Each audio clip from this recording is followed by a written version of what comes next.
Hola comunidad, soy Timo Mesili y esto es Integridad QHC. Quiero hablarles sobre las normas. Todo el mundo habla de normas, habla de la ISO, habla de la ANSI, pero realmente no mucha gente sabe de dónde nace todo. Entonces, primero vamos a comenzar por lo que son las normas europeas. Hay un tema que es bastante interesante. Por ejemplo, en el caso del rescate de evacuación, entre los americanos y los europeos hay una diferencia en cómo manejan, cómo se procede. Los americanos consideran que lo mejor es llevar el hospital hacia el paciente.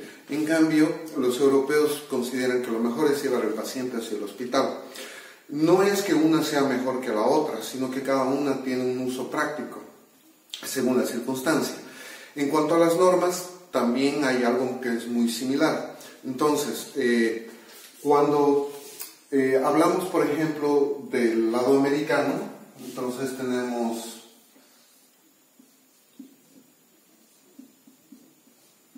el gobierno. El gobierno tiene diferentes agencias.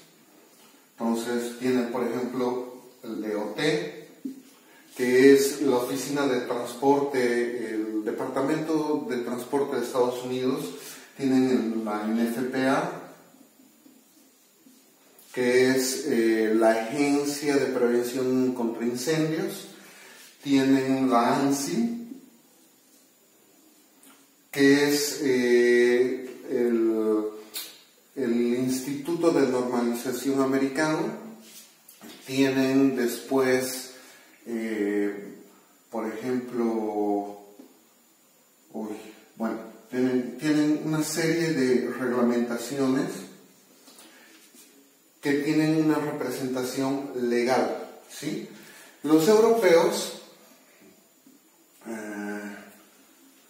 que sería la Unión Europea, al principio tenían un montón de reglamentaciones que eran de cada país. Por ejemplo, la UNE, que son las españolas, tienes las DIN, que son las alemanas, y bueno, tienes una serie grande.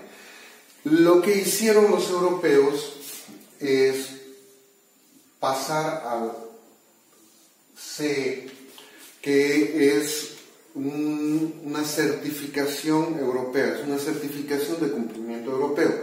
Entonces, estas normas se convirtieron en EN.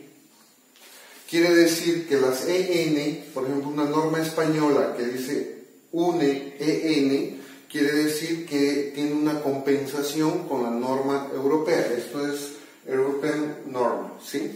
Norma europea.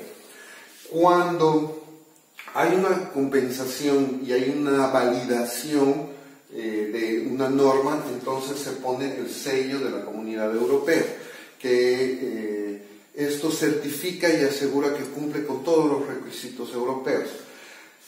Ahí nace después, bueno, en realidad antes, la ISO, que se supone que es el ente internacional para reglamentar todo el sistema, tanto de los americanos como de los europeos.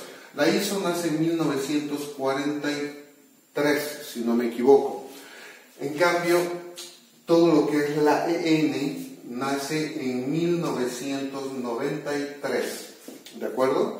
Entonces, la idea es que esto vaya cambiando y se vayan convirtiendo en ISO, tanto del lado americano como del lado europeo.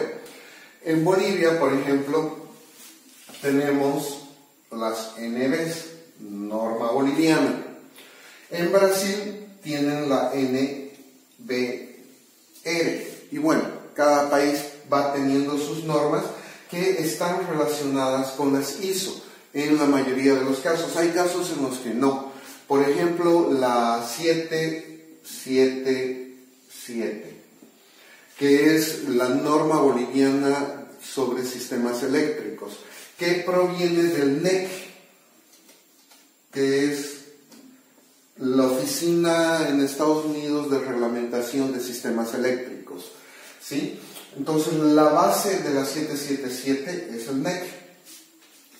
Al bajarlas hacia Bolivia, se convierte en una NB, pero esta, por ejemplo, no tiene un comparativo con la ISO.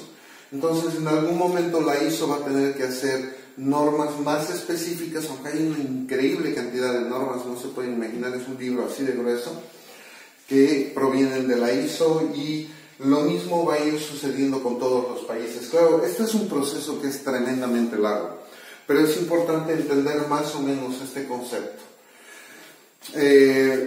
Espero más adelante poder alargar un poco este tema, y lo he hecho justamente para poder seguir sobre el tema de las normas sobre equipos de trabajo en altura y sobre otras cosas que vamos a ir hablando hacia adelante. Muchas gracias y hasta el siguiente video.